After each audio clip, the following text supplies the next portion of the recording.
ವೃತ್ತಿಯಲ್ಲಿ ಬಾಣಸಿಕರಾದರೂ ಪ್ರವೃತ್ತಿಯಲ್ಲಿ ಯಕ್ಷಗಾನ ಪ್ರಸಾದನದ ಕಲಾಸಕ್ತಿ. ಹೂವಾಕು ಕಲ್ಲಿನ ಭಾರತೀ ಕಲಾ ಆರ್ಟ್ಸ್ನ ರಾಘವದಾಸರ ಜೊತೆಗೆ ವಸ್ತ್ರಾಲಂಕಾರ ಸಹಾಯಕರಾಗಿ ಊರು ಪರವೂರಿಗೂ ತೆರಳುತ್ತಿದ್ದರು. ಇವರು ಹೂವಾಕು ಕಲ್ಲಿನ ಬಾಲಕೃಷ್ಣ ಭಟ್. ಅಡುಗೆಯ ಬ್ಯುಸಿ ಏನಿದ್ದರೂ ಚೆಂಡೆ ಮದ್ದಳೆ ಭಾಗವತರ ಧ್ವನಿ ಕೇಳಿದ ತಕ್ಷಣ ಕೈಯಲ್ಲೊಂದು ಎಲೆಡಿಕೆಯ ಬಾಕ್ಸ್ ಹಿಡಿದು ರಂಗದ ಮುಂದೆ ಪ್ರತ್ಯಕ್ಷರಾಗುತ್ತಿದ್ದವರು. ಕಳೆದ ಕೆಲವು ವರ್ಷಗಳಿಂದ ಅನಾರೋಗ್ಯ ಪೀಡಿತರಾಗಿದ್ದರೂ ಅವರ ಜೀವನೋತ್ಸಾಹ ಕುಂದಿರಲಿಲ್ಲ. ಅವರಿಗೆ ಜೀವನದಲ್ಲಿದ್ದ ಬಲುದೊಡ್ಡ ಆಶೆ ಎಂದರೆ ತನ್ನ ಕಾಯ ಅಳಿದ ಬಳಿಕವೂ ಜೀವಂತವಾಗಿರಬೇಕು ಎಂಬ ಉದ್ದೇಶದಿಂದ ಅಂಗಾಂಗ ದಾನಕ್ಕೆ ಮುಂದಾಗಿದ್ದರು. ಆದರೆ ಕೊನೆಗಳಿಗೆಯಲ್ಲಿ ಬ್ರೈನ್ ಹ್ಯಾಮರೇಜ್ ಆದ ಕಾರಣಕ್ಕಾಗಿ ಅವರಿಗೆ ಮೂಳೆ ಮತ್ತು ಚರ್ಮವನ್ನು ಮಾತ್ರ ನೀಡಲು ಸಾಧ್ಯವಾಗಿದೆ ಎಂದು ಅವರ ಧರ್ಮಪತ್ನಿ ಮೂಕಾಂಬಿಕಾ ಅಬ್ಬಕ್ಕ ಟಿವಿಗೆ ತಿಳಿಸಿದ್ದಾರೆ. ಬಾಲಕೃಷ್ಣ ಭಟ್ ಅವರ ಆಶಾ ಆಕಾಂಕ್ಷೆಯನ್ನು ಪೂರ್ತಿಗೊಳಿಸಲು ಸಂಪೂರ್ಣ ಸಾಧ್ಯವಾಗದಿದ್ದರೂ ಕನಿಷ್ಠ ಮೂಳೆ ಚರ್ಮವಾದರೂ ಇತರರಲ್ಲಿ ಜೀವಂತವಾಗಿ ಉಳಿದಿದೆಯಲ್ಲ, ಅವರ ಆತ್ಮಕ್ಕೆ ಶಾಂತಿಯಾಗಿರಬಹುದು ಎಂದು ಅವರ ಧರ್ಮಪತ್ನಿ, ಪುತ್ರಿ ಹಾಗೂ ಅವರ ಗೆಳೆಯ ಡಾಕ್ಟರ್ ಅರುಣ್ ಮಾಧ್ಯಮಗಳಿಗೆ ತಿಳಿಸಿದ್ದಾರೆ. ಮೇಡಮ್ ನಮಸ್ತೆ. ಈ ಬಾಲಕೃಷ್ಣ ಭಟ್ ಅವರಿಗೆ ಅವರ ಅಂಗಾಂಗ ದಾನಗಳ ಬಗ್ಗೆ ಅವರ ಆಸಕ್ತಿಯನ್ನು ನಿಮ್ಮ ಹತ್ರ ಹೇಳ್ಕೊಂಡಿದ್ರು ಅವರು? ಹೌದು, ಮೊದಲೇ ಹೇಳಿಕೊಂಡಿದ್ರು. ಏನ ಅವರ ಆಸಕ್ತಿ, ಇಚ್ಛೆ ಏನಿತ್ತಮ್ಮ? ಅದೇ ಸತ್ತ ಮೇಲೆ ಅಂಗಾಂಗ ದಾನ ಮಾಡ್ಬೇಕಂತ ಅವರೊಂದು ಆಸೆ ಇತ್ತು. ಈ ಸಲ ಅದು ಪೂರೈಕೆ ಮಾಡ್ಲಿಕ್ಕೆ ಆಯ್ತಾ? ನಿಮ್ಗೆ ಆಸೆ ಪೂರೈಸ್ಲಿಕ್ಕೆ ಆಯ್ತಾ?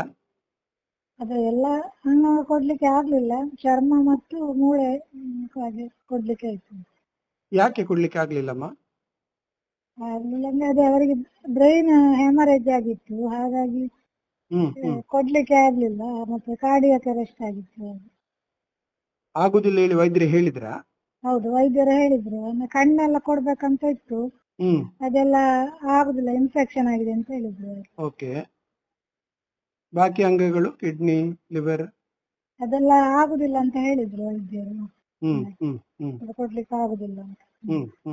ಅವರ ಅವರ ಆಸಕ್ತಿ ಅಥವಾ ಇಚ್ಛೆಗೆ ನಿಮ್ದು ಸಹಮತ ಇತ್ತ ಪ್ರಾರಂಭದಲ್ಲಿ? ಇತ್ತು, ನಂದು ಕೂಡ ಸಹಮತ ಇತ್ತು.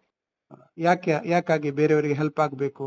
ಹೌದು, ಅಂದ್ರೆ ನಮ್ಮಿಂದಾಗಿ ಇನ್ನೊಬ್ಬರಿಗೆ ಉಪಕಾರ ಆಗ್ತದಲ್ಲ, ಹಾಗೆ ಇನ್ನೊಂದು ಜೀವ ಉಳಿತದಲ್ಲ. ಯಾರಾದ್ರೂ ಅಗತ್ಯ ಇರೋರು ಏನಾದ್ರು ಈ ತರ ಆಕ್ಸಿಡೆಂಟ್ ಅಲ್ಲೆಲ್ಲ ಅವರಿಗೆ ಮೂಳೆ ಎಲ್ಲ ಇಡ್ಲಿಕ್ಕೆ ಆಗ್ತದಲ್ಲ.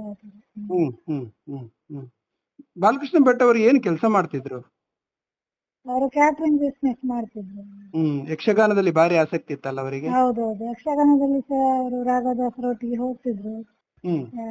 ಡ್ರೆಸ್ ಎಲ್ಲ ಡ್ರೆಸ್ ಎಲ್ಲ ಮಾಡ್ಲಿಕ್ಕೆ, ವೇಷಭೂಷಣ ಎಲ್ಲ ಕಟ್ಲಿಕ್ಕೆಲ್ಲ ಹೋಗ್ತಾ ಇದ್ರು. ವೇಷಭೂಷಣ ಕಟ್ಲಿಕ್ಕೆ. ಮಗಳಿಗೆ ಆಸಕ್ತಿ ಇದೆ ಯಕ್ಷಗಾನದಲ್ಲಿ? ಸ್ವಲ್ಪ ಸ್ವಲ್ಪ ಇದೆ. ಅಲ್ಲ, ಅವಳೊಂದು ವೇಷಧಾರಿ ಆಗ್ಬೇಕು ಅಂತ ಅವ್ರಿಗೆ ಕನಸಿತ್ತ ಅಂತ ಹೇಳಿ? ತರ ಕನಸು ಇರ್ಲಿಲ್ಲ ಅವಳಿಗೆ. ಅಂದ್ರೆ ಹಾರ್ಮೋನಿಯಂ, ಸಂಗೀತ ಮತ್ತು ಹಾರ್ಮೋನಿಯಂ. ಸಂಗೀತ, ಹಾರ್ಮೋನಿಯಂ. ಈಗ ಅವರದ್ದು ಅಂಗಾಂಗ ದಾನ ಆಗಿರುವುದು ಎಲ್ಲಿ? ಈಗ ಸ್ಕ್ರಾಫ್ಟಿಂಗ್ ಎಲ್ಲ ಎಲ್ಲಿ ಆಯ್ತು ಚರ್ಮದ್ದು? ಆಮೇಲೆ ವೆಲ್ಲಾಕ್ ಹಾಸ್ಪಿಟಲ್ ವೈದ್ಯರೆಲ್ಲ ಬಂದಿದ್ರು. ನಿಮಗೀಗ ಅವರ ಒಂದು ದಾನದಿಂದಾಗಿ ಸಂತೋಷ ಇದೆ ಅಲ್ಲ? ನಮಗೆ ಒಂದು ತೃಪ್ತಿ ಇದೆ ಹಾಗೆ.